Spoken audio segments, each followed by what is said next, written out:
To remember anything, try writing it down over and over again on a piece of paper so it sticks in your brain. The more times you write it down, the more likely you'll remember it. Alternatively, if you need to remember a list of things, try using the first letter of each word to make an acronym. For example, if you need to remember to pick up crackers, apples, and tea at the store, you could make the acronym CAT.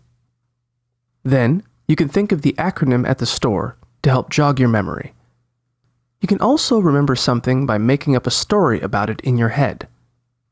For instance, if you need to know the names of historical figures for a test, you could come up with a funny story about all of them hanging out together. During the test, you could think of your story to remember all of their names. If you're trying to remember tasks or meetings in the long term, try using a calendar, setting reminders, or sending yourself a follow-up email.